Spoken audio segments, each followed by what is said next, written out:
In a small, insular town resistant to change, Daniel, Maya, and Kayla's fight for equality intensifies. After enduring threats, isolation, and hostility, their bravery challenges the status quo, sparking a dangerous conflict. With the town's tensions escalating into open confrontation, the trio faces a chilling ultimatum: stand firm against hatred or risk everything.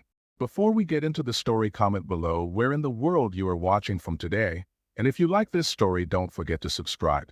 In a small town, nestled between rolling hills, the quiet hum of everyday life was interrupted by the arrival of two girls, Maya and Kayla. The air seemed to hold its breath as they stepped off the bus and into the town square, a place where everyone knew everyone else and any change was met with suspicion. The moment they arrived, a murmur spread through the crowd like wildfire. Eyes narrowed, lips pursed, and whispers flowed behind hands. The townspeople had seen strangers before, but these girls were different. They were black, and that was enough to turn the friendly faces into cold, distant expressions. The air was thick with judgment, and though they hadn't spoken a word, Maya and Kayla felt the weight of the stares on their backs. One of the older men, who had lived in the town all his life, stood up and looked at the two girls with disdain. "They don't belong here," he shouted, his voice cracking with bitterness. His words hung in the air, a challenge that the crowd immediately took to heart. The murmurs grew louder, some agreeing, some watching with a kind of detached curiosity, but all were united in the same thought: the girls did not belong. Daniel, a quiet boy of about 16, stood in the background. He had lived in this town his whole life, and he knew the weight of its traditions. The expectations were clear. This was a place for people who looked like him, talked like him, and thought like him. He had seen the subtle looks and the closed doors before, but this was different. He had never seen anything quite like the way the townspeople reacted to Maya and Kayla. He watched as they moved through the square, trying to ignore the stares, trying to act as though they didn't feel the hostility simmering just below the surface. There was a strength in their posture, in the way they carried themselves, but even that couldn't mask the hurt in their eyes. They were strangers in a town that had no interest in welcoming them. Later that afternoon, as the bell rang and students poured out of the school building, Daniel found himself walking home, lost in thought. It wasn't the usual kind of day. There was something in the air, something unsettling. It wasn't just the words of the old man in the square or the way the crowd had reacted. It was the way Maya and Kayla had held their heads high, despite the hostile glares, as if they already knew they would have to fight for their place here. As he walked past the diner on Main Street, he saw Maya and Kayla sitting in a booth by the window.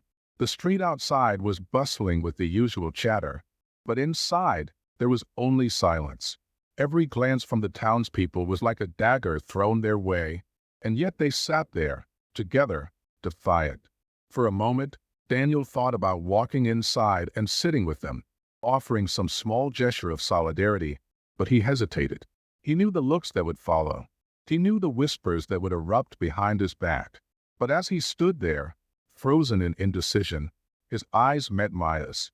She held his gaze for a second, then looked away, the corners of her lips lifting in a brief, almost imperceptible smile. It was the kind of smile that told him she knew the struggle ahead and had already decided to face it. That small, quiet acknowledgement was all it took for Daniel to know that his life had just changed. As he turned away and continued walking home, he couldn't shake the image of those two girls sitting alone, the weight of the town's hatred bearing down on them, and the quiet realization that they needed someone to stand with them. At dinner that evening, the usual chatter filled the air. His mother asked about his day in her soft voice, while his father discussed the state of the town, as he always did. But Daniel felt distant, lost in thought, his mind racing back to Maya and Kayla. His father, ever vigilant about the town's traditions, seemed to sense the change in his son. He cleared his throat and said, "It's a good town, Daniel. We don't need outsiders coming in here and stirring things up." His voice was calm, but there was an undercurrent of something darker, a warning. "You stay away from them, understand?" Daniel's stomach tightened. He had never heard his father speak like that before. He knew the man's beliefs, but this was different. His father wasn't just speaking about strangers. He was speaking about people who didn't fit into the town's narrow view of how things should be. Maya and Kayla were more than just outsiders. They were threats to a way of life that his father, in the town, held sacred. Later that night, Daniel sat alone in his room, staring at the walls, the words from his father echoing in his mind. Stay away from them. The thought gnawed at him. He had never been the kind of person to rock the boat, to challenge the way things were. But what if the way things were was wrong? The town was small, its worldview narrow and unchanging. But something about Maya and Kayla had struck a chord in Daniel. They didn't belong here, at least not according to the town's rules. But who decided who belonged and who didn't? The following day at school, the weight of it all hung over him. As he sat in the cafeteria, he glanced over at Maya and Kayla, who were sitting at a table alone. A sea of empty chairs surrounded them, and the occasional glance from other students carried a quiet judgment. For a moment, Daniel thought about staying where he was, keeping his distance. It would be easier, after all. But the image of those girls, sitting alone, defiant yet vulnerable, wouldn't leave his mind. Taking a deep breath, Daniel stood up. His heart pounded in his chest as he walked across the room, his footsteps louder than they should have been. When he reached the table, he stood for a moment, unsure of what to say. But then he smiled awkwardly and said, "Is anyone sitting here?" Maya and Kayla looked up at him, and for a brief moment, there was a flicker of surprise in their eyes. They hadn't expected him to approach. After a long silence, Kayla smirked. "You sure you want to sit with us?" she asked, her tone both amused and cautious. Daniel nodded. "Yeah, why not?" And just like that, the three of them sat together in the middle of a room filled with tension. The murmurs around them didn't stop, but somehow, in that moment, it didn't matter. But as the day wore on, Daniel couldn't shake the feeling that he had just crossed a line. His friends, who had once been close, began to look at him differently. The whispers followed him down the hallways, and when he passed by his usual group of friends, they didn't even make eye contact. It was as if he had become someone else, someone unrecognizable, someone who had betrayed the unwritten rules of the town. That night, his father asked him pointedly, "How was school today?" Daniel hesitated. "It was fine," he said, not quite meeting his father's gaze. "You didn't talk to those girls, did you?" For a moment, Daniel thought about lying, but something inside him wouldn't let him. He looked his father in the eye and said, "Yes, I did." His father's face darkened. "You know better than that." The words stung, but Daniel didn't back down. He wasn't sure what had changed within him, but something had. The town's hatred, its refusal to accept people who were different, had never seemed more wrong. The next day, as Daniel walked toward school, he couldn't stop thinking about Maya and Kayla. He had seen the way they walked through the town square, the way the world seemed to turn its back on them, and he knew that things were about to change, not just for them, but for him as well. And somehow, deep in his heart, he knew that this was just the beginning of something much larger than any of them had imagined. The days following that brief encounter in the cafeteria felt like they stretched into infinity for Daniel. Each time he walked the familiar halls of his school, he could feel the eyes of his classmates on him, sizing him up. The whispers and stares followed him everywhere, like a shadow that refused to fade. But there was also something else growing inside him, something quieter, more persistent. It was a feeling he couldn't quite explain, but he knew it had taken root deep within his chest. That afternoon, Daniel walked home, his thoughts heavy.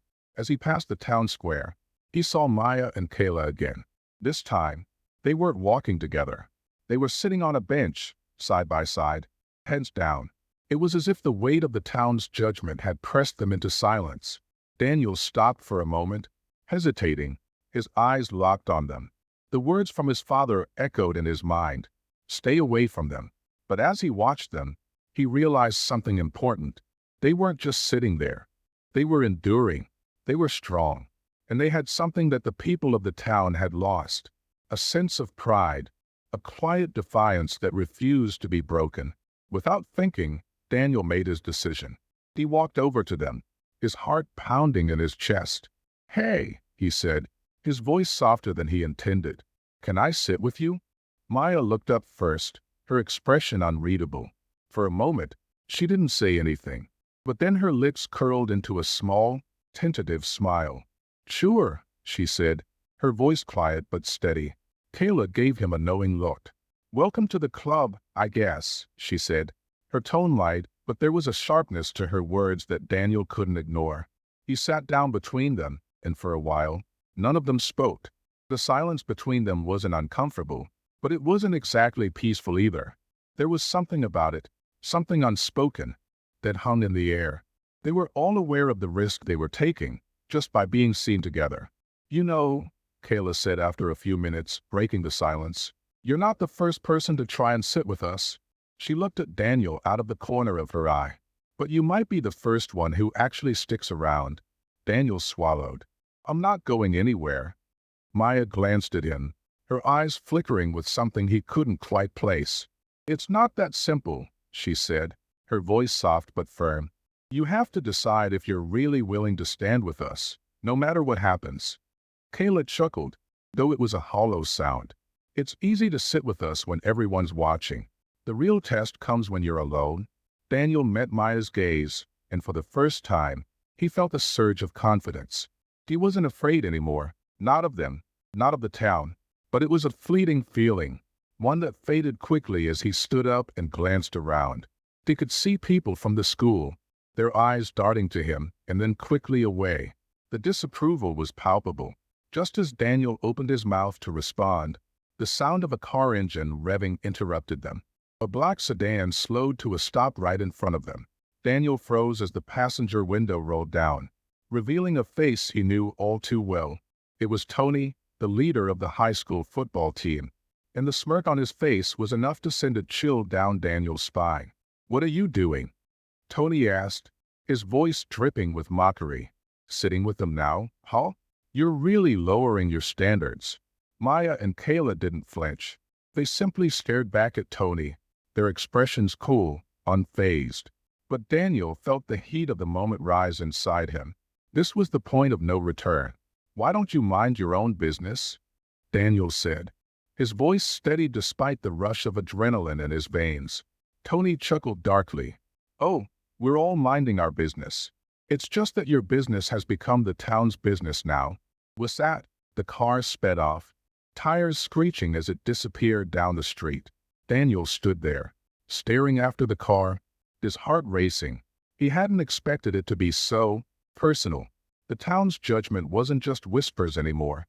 It was in his face, right there in front of him, as clear as day. "That's how it starts," Kayla said, breaking the silence. Her voice was quieter now, almost resigned. "One person says something, and then everyone else follows. The next thing you know, the whole town's against you." "I don't care," Daniel said quickly, more to reassure himself than anyone else. "I'm not backing down." But as he turned to look at Maya, he saw something in her eyes, a mixture of caution and something else. Tint, perhaps. It was a flicker of something, Breeze thought real. She nodded once. "You're going to need more than just words," she said softly. "You're going to need actions. And you're going to need to stand with us, no matter what comes next." As Daniel stood there, his resolve hardening, he realized something. This wasn't just about standing with Maya and Kayla anymore. It was about standing for something bigger than any of them. It was about standing for what was right. That evening, as Daniel sat at the dinner table with his family, the tension in the air was thick. His mother asked about his day, but her voice lacked the usual warmth. His father didn't even look at him. It was as if the whole house had turned cold. "So, you're hanging out with those girls now?" his father finally asked, his voice low, controlled. Daniel felt a lump in his throat. "Yes, I am." His father didn't say anything for a long moment. The silence stretched between them, unbearable. "You don't get it, do you?" his father said finally, his voice hard. "This town is built on certain values, and those values don't include people like them. People like you and me, we belong here. People like them, they don't." Daniel's chest tightened. He knew what his father meant. He had heard these kinds of words before, spoken behind closed doors, whispered in the dark. But now, they were being said to him, to his face. "I don't care," Daniel said, his voice shaking but firm. It's not about where they're from or what they look like. It's about who they are. His father's eyes darkened. You're making a mistake, Daniel. But Daniel wasn't listening. He stood up, his chair scraping against the floor. No, I'm not. I'm doing what's right. As he walked out of the room, he could hear his father's voice calling after him, but he didn't stop. He didn't look back. That night, as he lay in bed, Daniel thought about the conversation, about the stares from his classmates, the words of his father, and he realized something else, something that had been slowly dawning on him. This wasn't just about his relationship with Maya and Kayla. This was about his relationship with himself. The next morning, as he walked through the halls of his school, Daniel could feel the eyes on him again. But this time, it was different. The judgment, the disapproval, it didn't matter. He had made his choice, and nothing could take that from him. He knew without a doubt that the hardest part was yet to come. But for the first time, he felt ready. Ready to stand with them. Ready to fight. The journey had just begun. The weeks that followed felt like a constant battleground. Every morning, as Daniel walked to school, the tension in the air seemed to grow thicker. His eyes would scan the street for any sign of hostility, knowing it was coming, and when it did, it was always sharp, always unrelenting. At school, the whispers had grown louder. The quiet, disapproving stares from his classmates were now more than just silent judgments. Now they came with sneers, jokes that lingered in the hallways, and deliberate avoidance. His friends, the ones who had once sat beside him in class, laughed with him during lunch, and shared inside jokes, now seemed like strangers. They avoided him like a plague, as though he had somehow contracted an illness simply by sitting with Maya and Kayla. The whispers weren't confined to the hallways, though. They followed him everywhere, during lunch, in the locker rooms, in the classrooms. It was like a storm, one that had been brewing for so long and now was beginning to rage, and Daniel found himself at the center of it, caught in the crossfire. It was during one of these tense moments, when Daniel found himself seated at the cafeteria table with Maya and Kayla, that the storm finally broke. Daniel had just taken a bite of his sandwich when a loud, mocking voice echoed through the cafeteria. Well, if it isn't the hero of the town. The voice belonged to Tony, the same football player who had driven by the day Daniel had first spoken with Maya and Kayla. His words were laced with sarcasm, and the tone made it clear he wasn't interested in anything other than making an example of Daniel. The whole cafeteria fell silent. Daniel could feel the weight of every gaze, every eye fixed on him, waiting to see how he would react. Tony approached the table with his usual arrogance, flanked by two of his friends. They stood over the three of them, towering in their athletic build. Their faces set in expressions that made it clear they were looking for a fight. What's going on here, Daniel? Tony sneered, crossing his arms. Are you really dumb enough to be seen with them?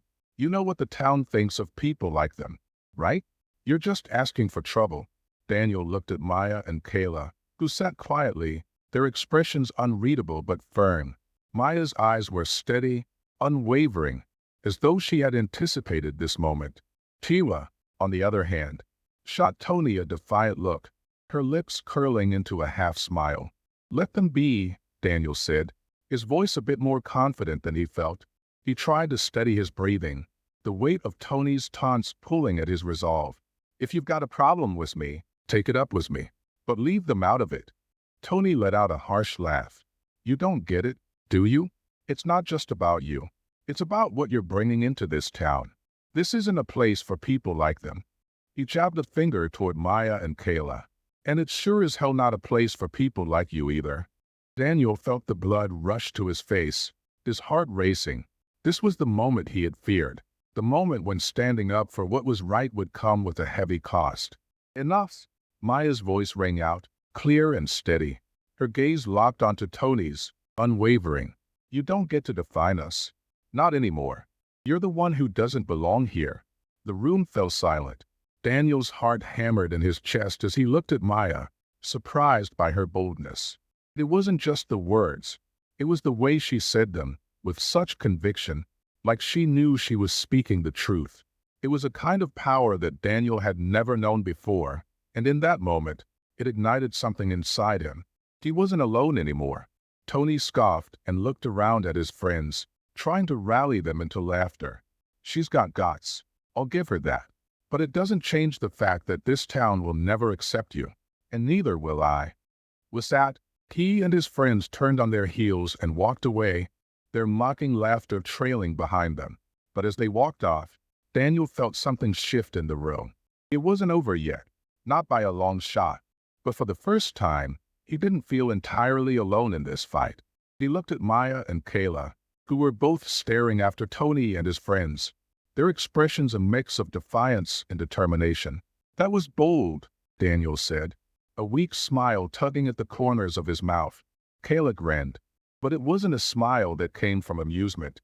It was the kind of grin that came from knowing exactly what was coming next and being ready for it. "Yeah, well, someone had to say it," she replied, her voice strong but laced with a hint of amusement. "Besides, it's fun watching them squirm." Daniel chuckled, but it was nervous laughter. He still wasn't sure what had just happened. Was it over? Was this just the beginning of something much bigger than him? Maya turned toward him then, her expression serious. "That was only the first battle, Daniel. You're going to face more of this, every single day. It's not just the words they say. It's everything. The looks, the whispers, the fear they try to make you feel." Daniel nodded slowly. "I know, but I'm still here, and I'm not going anywhere." Later that night, as Daniel sat at the kitchen table, the weight of the day pressed down on him. His father didn't say a word when he walked into the house, but Daniel could feel his eyes on him, sharp and critical. His mother, on the other hand, seemed lost in thought. The tension in the room was palpable. "So, how was school today?" His father's voice was casual, but the underlying tone was anything but. "It was fine," Daniel replied quickly, trying to keep his voice steady. "Is that so?" his father asked. "I heard you were involved in some confrontation today." Daniel felt his heart race. His father's disapproving gaze burned through him. "It wasn't a big deal," Daniel said, though he knew his words wouldn't change anything. "You're making a mistake, Daniel. This town doesn't change. People like us, people like you, belong here. But those girls," his father's voice faltered for a moment, and then he finished, "They're trouble." Daniel's jaw tightened. He looked his father in the eye, and for the first time, he didn't feel afraid. "Maybe the problem is this town, not them." His father's face reddened, his mouth tightening into a thin line. "You don't know what you're saying." "I do," Daniel said, standing up. "I know exactly what I'm saying." And with that, he turned and walked out of the room, leaving his father behind. The weight of his words hung in the air like a heavy fog, and Daniel knew that there would be no turning back. The next day, as he walked into the school, he could feel the tension building again. But this time, it was different. It wasn't just whispers or cold stares. It was something deeper, a kind of palpable fear in the eyes of those who had once been his friends. They were afraid of what he had become. They were afraid because, by standing with Maya and Kayla, he had chosen to fight against everything they had believed in. But Daniel didn't feel afraid anymore. Not for himself. Not for the consequences. He felt a quiet fire building inside him, a sense of certainty that he hadn't known he was capable of. This was the beginning, not the end. And whatever came next, he was ready for it. As Daniel enters his classroom, he notices a piece of paper on his desk, folded in half. He opens it slowly, the words scrawled on the paper sending a chill down his spine. "This is your last warning. Stay away from them or else." He looks around the room, but no one meets his eyes. Someone knows something, and Daniel feels the walls closing in. The days that followed Daniel's confrontation with Tony felt like the calm before a storm, but deep down, he knew better. The air had shifted in the town, and the whispers were no longer just idle gossip. They were threats, real and tangible, whispered behind closed doors. It was no longer just about him, Maya, and Kayla. The town had drawn a line in the sand, and Daniel had unwittingly crossed it. At school, things had escalated. The once hushed tones of disapproval had grown into open mockery, and the subtle exclusion Daniel had once experienced was now a deliberate effort to isolate him. The football team, led by Tony, no longer just ignored him. They targeted him, setting up little pranks, slamming locker doors too hard, cutting in front of him in hallways with smirks plastered across their faces. It was as though the whole school had decided to make Daniel their enemy, simply because of the friends he had chosen. On one particularly bad afternoon, Daniel found his locker doors spray-painted with a message in bold, ugly letters. Traitor. His breath caught in his throat as he stared at the words, the weight of them settling on his chest like a boulder. This was no longer just high school drama. This was personal. As he wiped the paint away with his sleeve, he felt a tap on his shoulder. He turned to see Maya and Kayla standing behind him, their eyes filled with a quiet resolve. They had seen the message too. "You know," Kayla said, breaking the silence with a grin that didn't quite reach her eyes, "I was starting to think it was going to be too easy around here." Daniel managed a small smile, but it didn't reach his eyes. "This is just the beginning, isn't it?" Maya nodded, her gaze steady. "This is what happens when you stand up. People who are afraid of change start to fight back. It's never easy." Daniel let out a long breath. "I knew it wouldn't be, but I didn't think it would come like this." The school bell rang, signaling the start of their next class, but Daniel didn't move. He stood there, staring at the remnants of the word traitor on his locker. The town wasn't just rejecting him. They were rejecting everything he stood for now. The walls were closing in, and he felt it, felt the cold isolation seeping into his bones. That evening, when Daniel returned home, he knew something was different. His father was sitting at the kitchen table, his eyes dark with anger. His mother sat across from him, her face pale, worried. The air was heavy with an unspoken tension. "Sit down," his father said, his voice cold and controlled. "We need to talk." Daniel's heart pounded in his chest. He had seen this look before, a mixture of frustration and fear that meant his father was about to say something he couldn't take back. He sat down, not trusting his legs to hold him steady. "You think you're making a difference?" His father's voice was low, but it cut through the silence like a knife. "You think this little act of rebellion is going to change anything?" Daniel looked at his father, his mouth dry. "I'm not rebelling, Dad. I'm standing up for what's right." "You're standing up for them," his father spat, the words laced with venom. "You're standing up for outsiders, people who don't belong here, people who don't share our values. And you're dragging our family name through the mud in the process." Daniel clenched his fists, but his father wasn't done. "You don't understand, do you? This town, this family, we've worked hard to make something of ourselves. We've followed the rules, and now you've decided to throw it all away for them. For two girls who don't even know what it means to be part of this community." "Maybe it's you who don't get it," Daniel said, his voice barely above a whisper. "It's not about them. It's about standing up for people who deserve respect, no matter what they look like or where they come from." His father slammed his fist on the table, making the dishes rattle. "You're making a fool of yourself. You're making a fool of us." Daniel didn't flinch. "I don't care anymore. I can't pretend that this is okay, that the way people treat them is okay. I won't sit by and watch it happen." His father stood up, his face red with fury. "Then you're not welcome here. You're not part of this family anymore, not if you're going to choose them over us." The words stung, but Daniel didn't back down. He stood up slowly, his fists clenched at his sides. "I'm not the one who's tearing this family apart," he said, his voice steady now. "You are, and you're doing it by choosing fear over love." Without waiting for a response, Daniel turned and walked out of the room, his heart pounding in his ears. He could hear his father shouting after him, but he didn't stop. He didn't look back. Later that night, Daniel found himself standing on the edge of town, looking out at the horizon. The anger and confusion that had built up inside him all day threatened to boil over. But something inside him also felt strangely calm, like he had finally made the decision that had been brewing inside him for weeks. His phone buzzed in his pocket, pulling him from his thoughts. It was a message from Maya. "We're meeting tomorrow. You still in?" Daniel looked at the message, his finger hovering over the reply. There was a part of him that wanted to say no, to go home and patch things up with his father, to let the anger subside and pretend like everything would be okay. But that part of him was quickly fading, pushed aside by the growing conviction in his chest. "I'm in." He hit send and put his phone back in his pocket. For the first time, he felt a sense of clarity. This wasn't just about standing with Maya and Kayla anymore. It was about standing for a future that didn't bend to fear, that didn't shrink in the face of hatred. He wasn't backing down, no matter what came next. The next morning, as Daniel walked to school, the heaviness in the air had grown. He could feel it in his bones. Something was coming. The whispers had turned into full-blown threats, and the silence that had once surrounded him now felt suffocating. When he arrived at school, he saw Tony and his friends hanging around the front steps. They weren't just giving him dirty looks now. They were waiting. The challenge was clear. If Daniel didn't back down, they would make him regret it.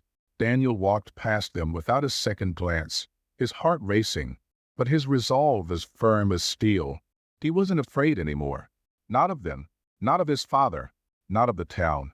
And as he reached the entrance of the school, he saw Maya and Kayla waiting for him by the doors. Their eyes met, and for the first time, they all knew without saying a word that the time for playing it safe had passed. This was war. As they walked into the school together, Daniel's phone buzzed again. A new message from an unknown number. "You're still making a mistake. The consequences will be severe. We'll make sure of it." The threat was clear, and Daniel knew that the real battle was just beginning. The morning felt different. There was a tension in the air, heavy and palpable, like the calm before a storm that no one could quite predict. Daniel, Maya, and Kayla walked through the school hallways together, their heads held high. But there was something new in the way the students looked at them. Something sharper, more menacing. This wasn't just disapproval anymore. It was open hostility, the kind that hung in the air like smoke, suffocating everyone around it. Daniel couldn't shake the feeling that everything had changed overnight. The threats, the whispers, everything had escalated in ways he hadn't anticipated. The town was no longer just uncomfortable with their presence. It was angry. And when people are angry, they don't always think clearly. As they walked toward the lunchroom, Daniel's phone buzzed in his pocket. He pulled it out and read the message from an unknown number. "You don't get it. If you keep this up, things are going to get worse for you. You won't like what happens next." The words made his heart race. He wanted to respond, wanted to tell the anonymous sender that he wasn't afraid, that he wouldn't back down. But the truth was, he was terrified. Every part of him was screaming to go back to the life he had known, to back away, to stop the madness before it spiraled further. But another part of him, the part that had stood up to Tony and his friends, was pushing him forward. He stuffed the phone back in his pocket and looked over at Maya and Kayla, who were walking beside him, their expressions hard but resolute. They had seen the message, too. "You okay?"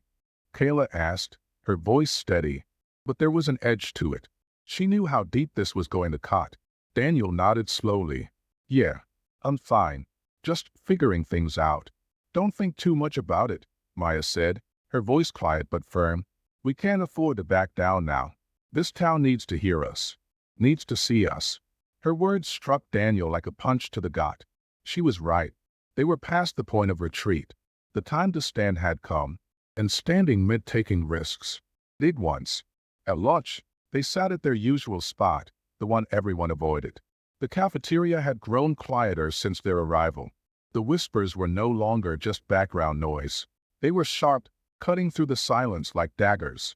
But Maya and Kayla didn't seem to notice. They ate their lunch in relative peace, though there was an unspoken tension that clung to them. Daniel sat with them, but his eyes were constantly darting around the room. He saw Tony and his friends in the back, smirking, making crude jokes under their breath.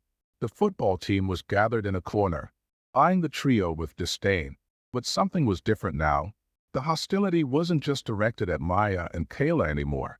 It was directed at all three of them, and Daniel could feel it, like a weight pressing on his chest. "That's the thing about bullies," Kayla said, her voice breaking through Daniel's thoughts. "They start small, with words, with looks, but then they escalate. And when they save one, they go for blood. They want to break you." "Then we don't let them," Maya said firmly. "We hold strong.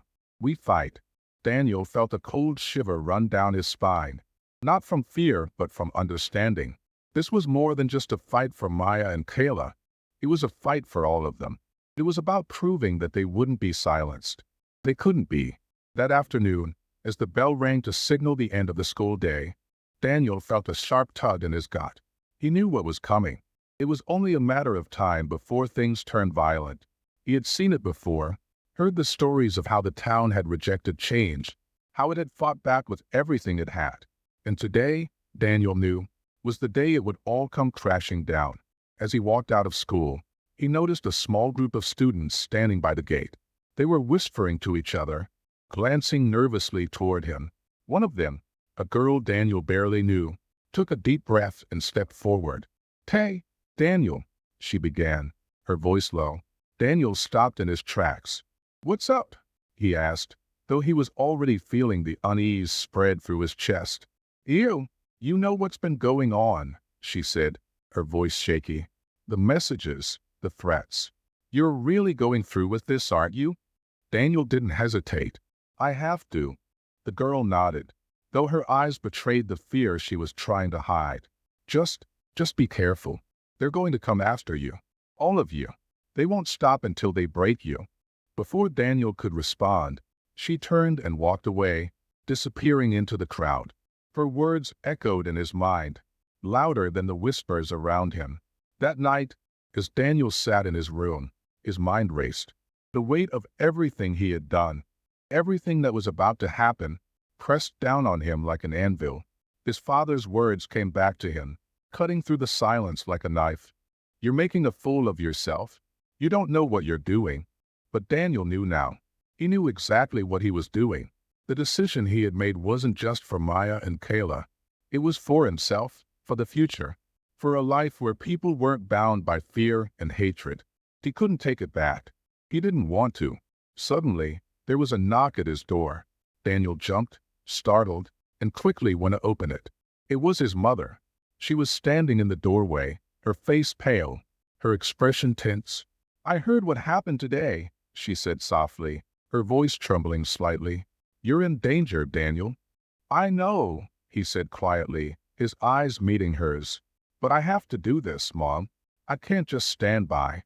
His mother bit her lip, her eyes welling up with unshed tears. "I don't want to lose you. I don't want to see you hurt."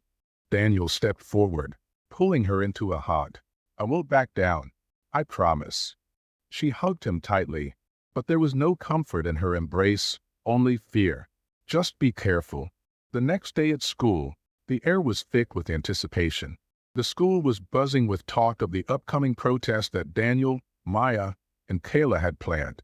It wasn't a grand affair, just a small group of people, standing together, making their voices heard. But the stakes were high. The town was already on edge, and Daniel could feel it. Could see it in the way his classmates avoided eye contact, in the way teachers whispered in the halls. At lunch, the trio sat together, eyes locked onto each other with an unspoken agreement. Today would be the day. They would take their stand. They would not be silenced. But as the final bell rang, signaling the end of the day, the atmosphere changed. The crowd around the school was different. There were more people, more faces Daniel didn't recognize, faces that looked angry, determined. They had come to oppose them. Daniel felt a chill run down his spine. This wasn't going to be easy. As Daniel, Maya, and Kayla stood outside the school, preparing for the protest, a black truck pulled up in front of them, the engine revving loudly. The doors slammed open, and a group of men stepped out, their faces obscured by masks. One of them, holding a crowbar, took a step toward them. "Time to teach you all a lesson," the man said with a low growl. The world around Daniel seemed to go silent as the realization hit him. This wasn't just a protest anymore. This was war. The world seemed to slow down as the masked figures stepped toward them. The air was thick with tension, the coldness of the evening settling in as the crowd surrounding Daniel, Maya, and Kayla began to grow, their faces distorted by anger, fear, and resentment. Daniel's heart pounded in his chest as the man with the crowbar advanced toward them, his heavy footsteps echoing in the silence. For a moment, Daniel's mind raced, his thoughts scattered. His body felt like it was moving in slow motion. The crowd had been growing, murmuring about their protest all day, but now the situation was spiraling out of control. This wasn't just a peaceful stand anymore. It was a confrontation, and they were outnumbered. Maya, her eyes locked onto the approaching men, stepped in front of Daniel and Kayla. There was no fear in her posture, no hesitation in her stance. She was standing her ground, unwavering, like a wall that nothing could break through. "Stay back," she called out, her voice loud enough to carry. "We're not going anywhere. We're not afraid of you." Kayla moved to stand beside her, her eyes flashing with defiance. "You think you can intimidate us? Think again." The man with the crowbar didn't stop. He raised it slowly, his hands trembling with anger. "You don't get it," he snarled, his voice low and threatening. "This town isn't yours to change. You've made a mistake, and we're here to fix it." Daniel took a step forward, his voice shaking but determined. "You're not fixing anything," he said, meeting the man's eyes. "You're just tearing it apart." There was a tense silence. The man with the crowbar hesitated, his grip tightening. He seemed to be weighing his next move, but the rest of the crowd behind him was growing restless. Some of them muttered under their breath, and others exchanged glances as if waiting for someone to make the first move. Daniel's heart raced as the weight of the situation dawned on him. This wasn't just a fight for what was right anymore. This was about survival. But there was one thing Daniel knew now. He wasn't going to back down. Not for anything. Not for anyone. Before the man with the crowbar could make another move, there was a loud noise, like the crack of a whip, that shattered the moment. A car sped into the parking lot, screeching to a halt. The doors slammed open, and figures emerged, rushing toward them. It was the town sheriff, followed by a few deputies. Daniel exhaled in relief as he saw the officers pushing their way through the crowd, stepping between the protesters and the threatening group. "Everyone back up," the sheriff commanded, his voice deep and authoritative. "Move away from the kids. This is a peaceful protest, and I won't stand for this violence." The masked men grumbled but hesitated, the crowbar still in the man's hand. But the sheriff's presence made them pause. The tension in the air was almost unbearable, and for a few seconds, it seemed like the entire world was holding its breath. But then, as if on cue, the crowd around them began to shift. Whispers rippled through the masses, and slowly, the violent tension began to ebb, replaced by a quiet understanding that they weren't going to win this one through intimidation. The masked figures lowered the crowbar, though their eyes still burned with hostility. Daniel felt his heart pounding in his ears as he watched the situation unfold. He was shaken. He had never been so close to violence in his life, and the fear still clung to him like a second skin. But when he looked at Maya and Kayla, standing strong beside him, he realized something. This wasn't about him. This was about all of them. They had to fight, not just with their voices, but with their hearts, with their courage. The sheriff nodded, his eyes scanning the crowd. "You've had your chance," he said to the masked figures. "Get in your cars and leave now. I don't care who you are or what you think this town should be. If you start trouble, I'll arrest you. You understand?" The men exchanged looks but didn't argue. Slowly, reluctantly, they began to retreat, walking back to their vehicles. The sound of the engine revving as they sped off was deafening in the stillness, and when the noise faded, the crowd seemed to deflate. The people who had gathered for the protest let out a collective breath, unsure whether to cheer or remain wary. Maya, Kayla, and Daniel stood in the center of it all, breathing heavily, adrenaline still coursing through their veins. Maya's eyes were focused, steely with determination, but there was a flicker of fear beneath it. Kayla shook her head, trying to mask her anxiety with a grin. "Not what I expected, but we're still here," Kayla said, her voice light, though Daniel could hear the underlying tremor. "Yeah," Daniel said quietly, still in shock. "We're still here." The sheriff turned to them, his expression softening. "I want to make it clear," he said. "You've got every right to be here. You're not causing trouble, but I'll be watching. Things are going to get worse before they get better." Daniel nodded, though his mind was racing. The sheriff was right. This wasn't over. It was just beginning. The opposition they faced wasn't just about people who didn't want change. It was about a whole system, a whole mindset that refused to move forward. And they would fight that system, even if it meant standing alone. As the sheriff and his deputies left, the students who had been watching began to disperse, slowly walking back toward their homes, their faces still uncertain. Some of them seemed grateful for the sheriff's intervention, while others couldn't shake the feeling that this wasn't really over.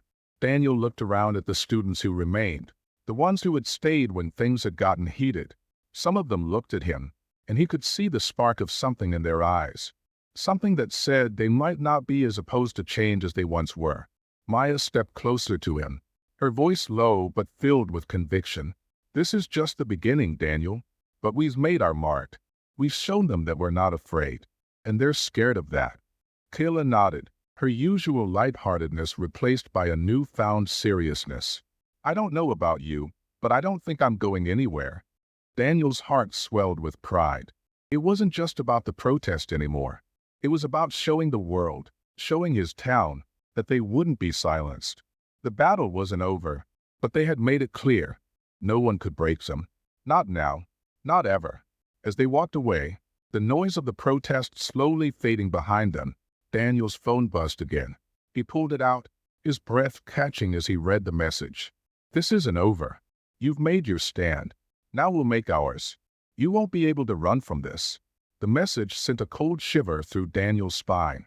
Whoever this was, whoever had been sending the threats, wasn't backing down, and neither were they. The quiet that followed the confrontation outside the school was an illusion. Daniel couldn't shake the feeling that the calm after the storm was only temporary. He knew that the trouble wasn't over. If anything, it was just beginning. He could feel it in the pit of his stomach as he sat in his room, staring out the window. The sun had set, and the streets were bathed in a cold, eerie glow.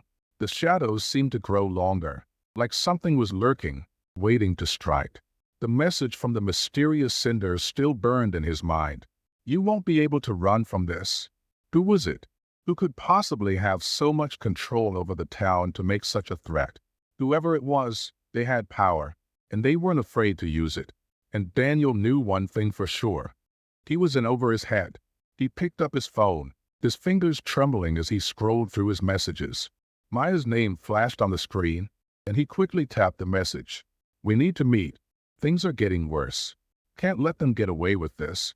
Daniel felt the urgency in Maya's words. It was time. They couldn't wait for someone else to act. They couldn't wait for the town to come to them. It was up to them to take control, to fight back, before the forces against them grew too powerful to stop. Later that evening, the three of them, Daniel, Maya, and Kayla, met at the small park by the edge of town. The night was cool, the air thick with the smell of damp earth and the rustling of leaves. A small streetlight flickered above them, casting long shadows on the pavement. "So," Kayla began, her voice serious but sharp, "what do we do now?" The sheriff might have shown up today, but he didn't exactly stop the real problem. "They're just gonna keep coming after us." Maya nodded, her gaze distant. "It's not about just showing up anymore. It's about making sure they know we're not backing down. We've already made a statement, but it's not enough. We need more people to see what's happening here." Daniel's thoughts raced. He knew Maya was right. Today had been a small victory, but it hadn't stopped the hatred. It hadn't changed the mindset of the people who were fighting against them. The world they were trying to build, one of unity and equality, wasn't going to just appear. It would take time, and it would take sacrifice. "We need to keep pushing," Daniel said, his voice firm. "We've made a stand. Now we need to make sure everyone sees it. We can't let them tear us down." Kayla shot him a sideways glance. "Easier said than done. The whole town's on their side." "Not everyone," Daniel countered, his eyes narrowing. "There are people who see what's happening, people who are tired of the hatred. We need to reach them. We need to show them that we're not just fighting for Maya and Kayla. We're fighting for everyone." Maya's eyes met his, and for a brief moment, Daniel saw something in her eyes, a spark of hope mixed with fear. "I think we have a chance," she said softly, "but we have to be careful. They're going to try and scare us, make us think we can't do this. But we're stronger than they think." Just as Maya finished speaking, a loud crash echoed from behind them. The three of them spun around, startled. In the distance, Daniel saw a dark figure standing at the edge of the park, a metal object in his hand. The figure was dressed in black, and his face was hidden beneath a mask. Daniel's heart skipped a beat. This was it. The threat had materialized. The figure in the distance stepped closer, his footsteps heavy and deliberate. And with each step, Daniel could hear the unmistakable sound of metal scraping against the ground. "You really thought you could make a difference?" the masked figure called out, his voice low and muffled through the mask. "You're not going to change anything. Not here." Without warning, the figure raised the object in his hand, a pipe gleaming in the dim light, and charged toward them. Kayla stepped in front of Daniel, her eyes fierce, ready to defend them, but Maya held her back. "Let me handle this," Maya said, her voice calm but full of resolve. She stepped forward, facing the attacker without fear. "You don't scare me. This ends now." The figure stopped short, his grip tightening on the pipe. "You think you can stop this? You're just a girl. You're nothing." "I'm not nothing," Maya said, her voice steady, unwavering. "We're all stronger than you think. We're stronger than your hate." The figure seemed to hesitate, as if taken aback by her words. There was a moment of silence, and for a brief second, Daniel thought they might have won. That maybe this time, someone else would step in to stop the violence before it started. But then, from the shadows, more figures emerged. The masked men who had been watching from a distance. They stepped forward, their faces hidden, their movements swift. They surrounded the trio, cutting off any chance of escape. "Maya," Daniel whispered urgently, his mind racing. "What do we do?" She didn't take her eyes off the attacker in front of them. "We stand our ground. We don't back down." The tension in the air was unbearable, thick with the threat of violence. Daniel could feel the sweat trickling down his spine, his heart hammering in his chest. It wasn't just fear. It was the realization that they had crossed the line. There was no going back now. Before anyone could move, a voice broke through the stillness. "Enough!" A figure emerged from the shadows, Sheriff Barnes. His voice rang out with authority as he stepped between the group and the attackers, his badge glinting in the dim light. "You're under arrest for threatening these kids and causing violence. I warned you that this wouldn't be tolerated." The masked men froze, their hands instinctively tightening around the pipes, but they didn't move forward. The sheriff's presence, and the deputies who stood with him, made the attackers hesitate, their eyes flicking nervously toward the sheriff's raised gun. "This is over," Sheriff Barnes continued, his tone firm. "You're not going to get away with this. Get out of here now." One by one, the masked figures backed away, retreating into the darkness from which they had come. The tension didn't immediately dissipate, but with each step they took away from the park, the air grew lighter. Daniel, still shaking from the adrenaline, turned to Maya and Kayla. "Are you okay?" he asked, his voice low but filled with concern. Kayla laughed nervously, shaking her head. "I'm starting to think we might have picked the wrong fight." Maya's expression softened, though she still stood tall, her eyes scanning the retreating figures. "No," she said quietly, "we picked the right fight. We just need to stay strong. Together." Sheriff Barnes turned to them, his eyes filled with a mixture of admiration and caution. "I don't know what you three are trying to do, but you're stirring up something in this town. It's bigger than I thought. You'd better be careful." "We will be," Daniel said, his voice filled with conviction. "We won't back down." As the sheriff walked away, Daniel pulled out his phone, still trembling. Another message appeared on the screen, this time from the same anonymous number. "You think you've won? This is only the beginning. We'll make sure you regret this." Daniel stared at the message, his stomach twisting. They had won this battle, but the war was far from over. The fight for their future, and for the town, was just beginning. The days following the confrontation in the park were tense and uncertain. Despite Sheriff Barnes' intervention, the threat still loomed over Daniel, Maya, and Kayla. The town's hostility had only deepened, and with each passing day, the weight of their decision to stand up felt heavier. Daniel could feel it. People were watching them, waiting for them to make a mistake. The messages continued to arrive, each one more threatening than the last, each one reminding him of the price they might have to pay. But there was no turning back now. He had seen it in Maya's eyes, in Kayla's determination, They were all in this together. And if they were going to change this town, they had to see it through to the end. The morning after the park incident, Daniel stood at the window of his room, looking out at the sleepy streets of his town. It was early, the sun just beginning to rise, casting a golden hue over everything. But beneath that beauty was a simmering tension, a storm waiting to break. The town had been quiet for days, but Daniel knew better. Silence in a town like this was never peace. It was just the calm before the storm. He picked up his phone, checking the time. They had agreed to meet at the usual spot, the park on the edge of town, where no one would think to look for them. It was time for them to make their move.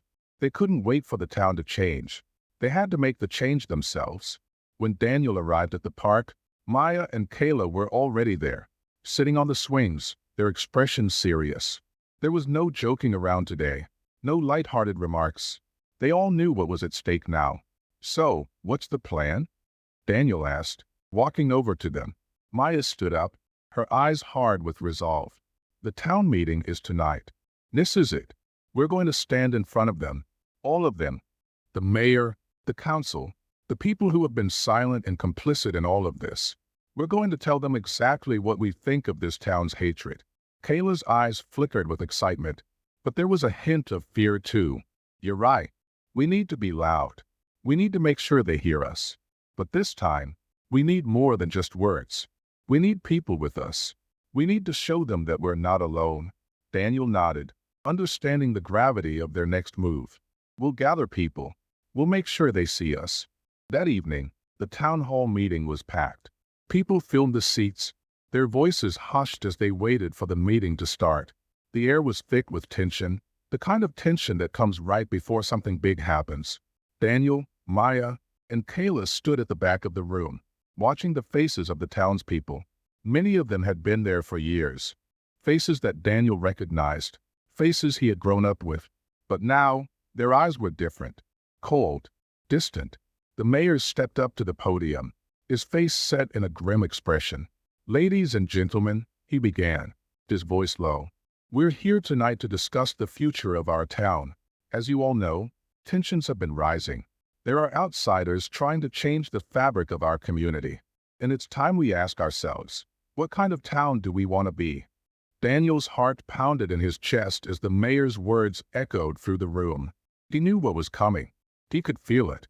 The mayor was going to make them the scapegoats, the ones to blame for everything that had gone wrong. They would be painted as troublemakers, as people who didn't belong. And he couldn't let that happen. He looked over at Maya and Kayla, who were both standing tall, their eyes locked on the stage. It was time. Daniel stepped forward, his voice cutting through the murmur of the room. "We're not troublemakers," he said, his words steady, though his heart was racing. "We're people. People who believe in a future where everyone is treated equally. And we're not going to let fear control us anymore." The room went silent. Every eye turned toward him. He could feel the weight of their stares, some with anger, some with curiosity. But he couldn't stop now. Maya and Kayla stepped forward, standing beside Daniel. Together, they faced the crowd, their presence undeniable. "This town has been divided for far too long," Maya said, her voice strong, filled with the power of someone who had fought too long to be silenced. "But we are not going to stand by and let hate win. We are here, and we will not be silenced anymore." Sheila added, her voice cutting through the silence. "We're not asking for permission to exist. We're demanding it. We belong here, just like you." For a moment, the room was still. Then, slowly, murmurs began to rise, a low hum of voices spreading through the crowd. Some were skeptical. Others were beginning to stir with something else, something like realization, something like change. But the town wasn't ready to let go of its hatred so easily. The mayor stepped forward, his eyes cold. "This is what we're up against," he said, his voice sharp. "These people, these outsiders, are trying to tear apart everything we've built. We can't let them." But before anyone could respond, Daniel spoke again, his voice firm and unwavering. "You've built this town on lies and fear, and we're not going to stand by while you keep pushing people down." The mayor's face flushed red with anger, his hands slamming onto the podium. "Enough," he shouted. "You're not welcome here." But Daniel didn't back down. Neither did Maya or Kayla. "We don't need your permission," Daniel said, his voice rising now, stronger with every word. "We're here, and we're not going anywhere. This town doesn't belong to hate. It belongs to everyone who chooses to make it better, and we will fight for that." For a moment, there was silence. The crowd seemed to hold its breath, unsure of what to do next. And then, slowly, people began to rise from their seats. One by one, they stood. Some were clapping, others were nodding in agreement. And slowly, the room shifted. The mayor stood frozen, his face tight with anger, but there was nothing he could do.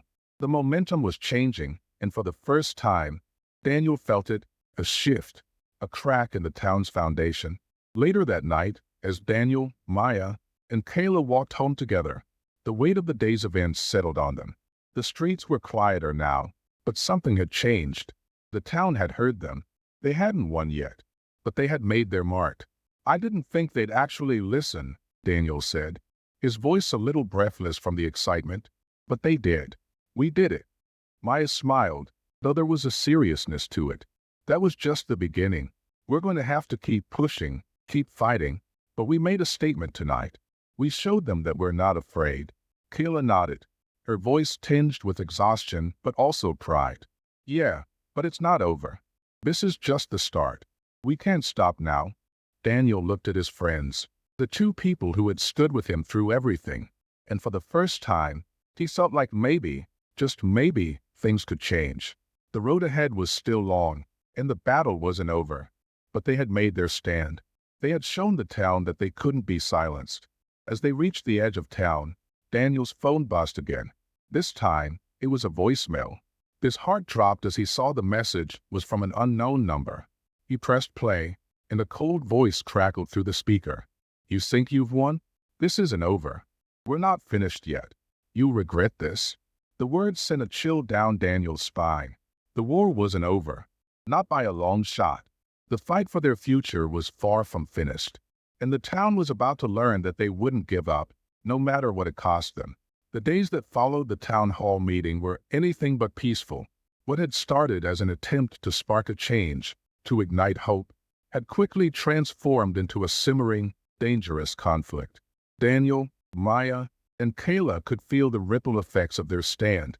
The division had deepened, and the stakes had grown higher. Daniel couldn't sleep. His mind was consumed by the anonymous threats and the looming fear of what might come next. The town had rallied against them, and the messages had continued, each one more menacing than the last. The voicemail from the mysterious figure still echoed in his mind. "You'll regret this." The town felt different now. It was no longer just whispers and stares. It was open hostility, quiet and controlled, but palpable nonetheless. People crossed the street to avoid them. The whispers had turned into pointed comments. And worse, Daniel's friends were starting to pull away, not wanting to be associated with him anymore. One evening, as Daniel was walking home from school, he saw a small crowd gathered in front of the local diner. The town's regulars were there, a group of men and women who had lived in this town their whole lives. At the center of the crowd stood Tony, the football player, his broad shoulders squaring off with anyone who dared look his way. Daniel stopped in his tracks. He didn't need to be a part of this crowd to know what was happening. Another attack on Maya and Kayla, another round of hatred being whipped into a frenzy. "Daniel!" Tony's voice rang out as he spotted him standing across the street. The crowd went silent, eyes shifting between Daniel and the group of men. "You still think you're a hero? You've turned this whole town against you, you know." Daniel's pulse quickened. The words, the anger in Tony's voice. It was clear that the message had gotten through. They were coming after him. The fight had escalated from silent disapproval to active aggression. And tonight, it was all converging. "You're not a hero, Daniel," Tony continued, stepping forward, the crowd murmuring behind him. "You're a traitor. You're the one who's destroying this place." "Enough," Daniel said, stepping forward himself, his voice calm but unwavering. "I'm not backing down. Not anymore. I'm standing for what's right." "Right?" Tony scoffed, his voice bitter. "You think standing with them is right? You've torn apart everything we've built here. People like them. People like you. Don't belong. Daniel's heart was pounding now, but he refused to let fear take control. He had already made his choice. He couldn't go back. You're wrong, Daniel said, his voice cutting through the tension. This town doesn't belong to hate. It belongs to everyone who chooses to live here, who chooses to make it better. The crowd was silent, but the hostility was still there, simmering beneath the surface.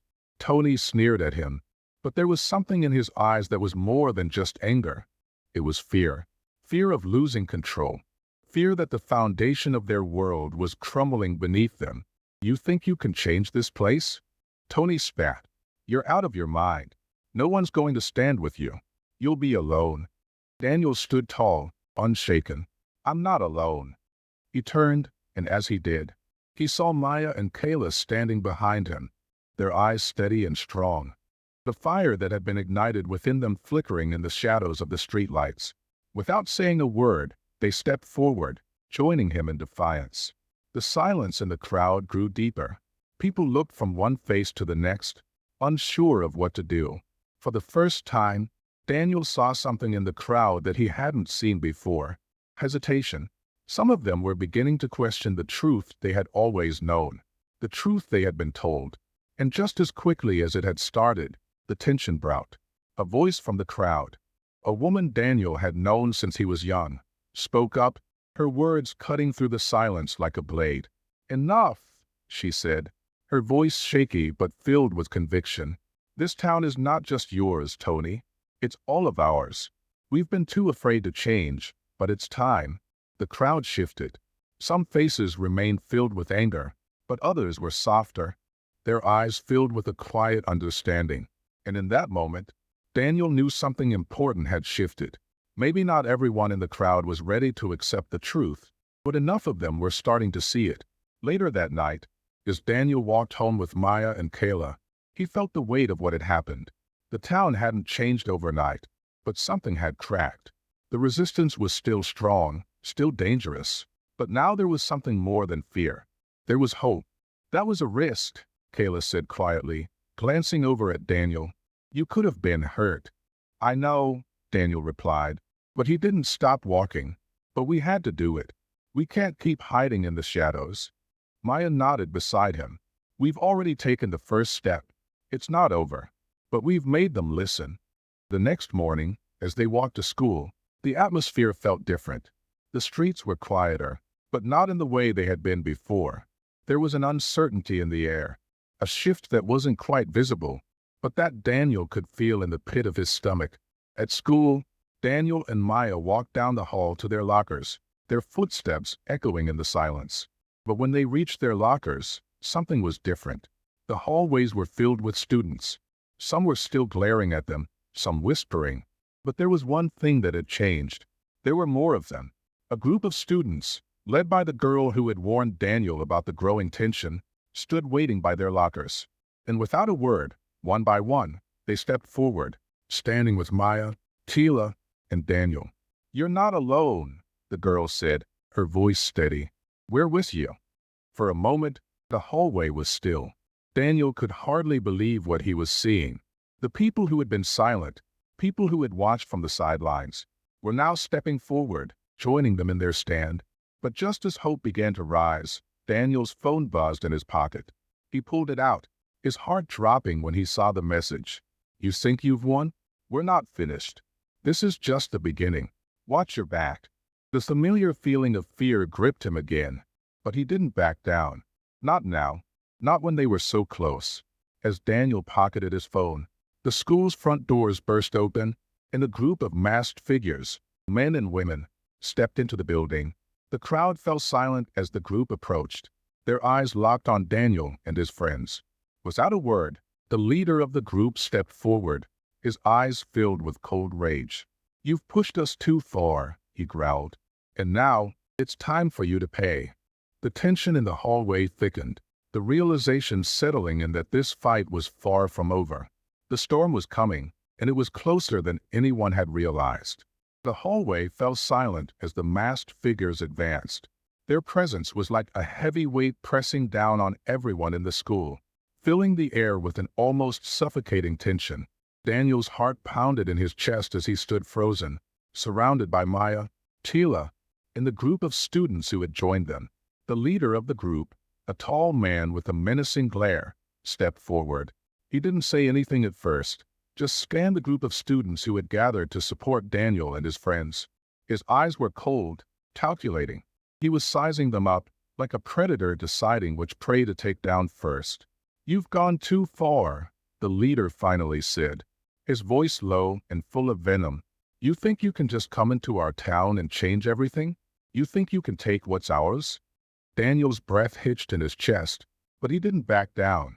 "We're not here to take anything from you," he said, his voice steady despite the fear threatening to take over. "We're here to make things right.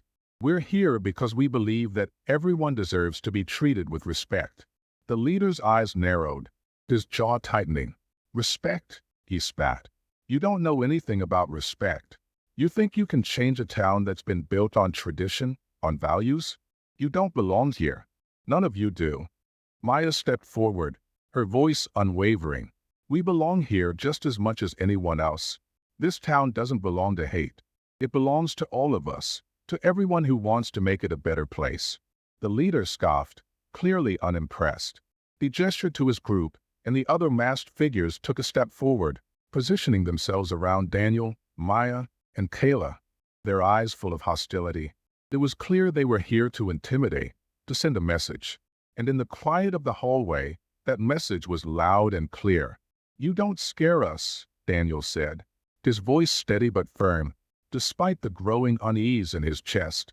"We've already made our stand, and we're not backing down." For a moment, there was only silence. The masked group seemed to be considering his words, weighing the consequences of what might happen next. But then the leader sneered, his eyes glinting with malice. "You're not the ones who decide when this ends," he said, stepping even closer to Daniel, the crowd around them still watching in tense silence. "We decide, and we're going to make sure you understand that you don't get to change this town, not without paying the price."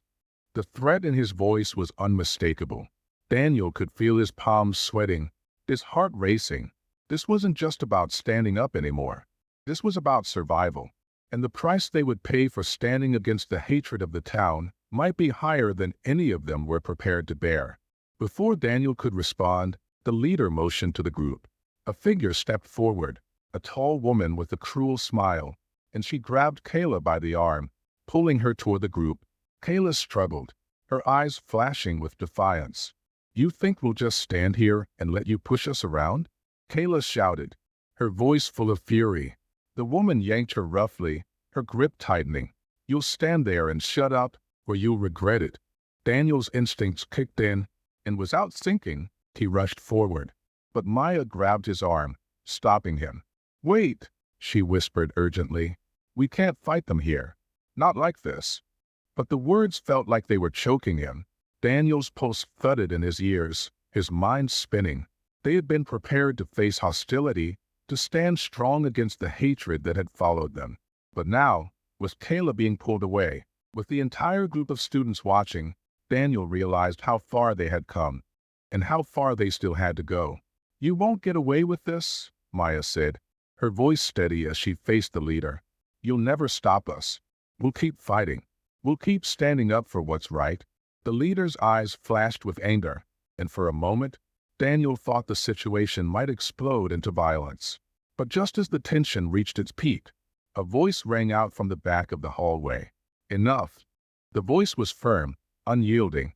Everyone turned, startled, as the Sheriff Barnes, stepped forward from the crowd of students and teachers who had gathered at the entrance of the hallway. His badge glinted in the light as he walked toward the masked group, his face set in a hard expression. "You've made your point," Sheriff Barnes said, his voice cutting through the tension. "But this isn't the way to handle things. If you want to settle this, you do it legally.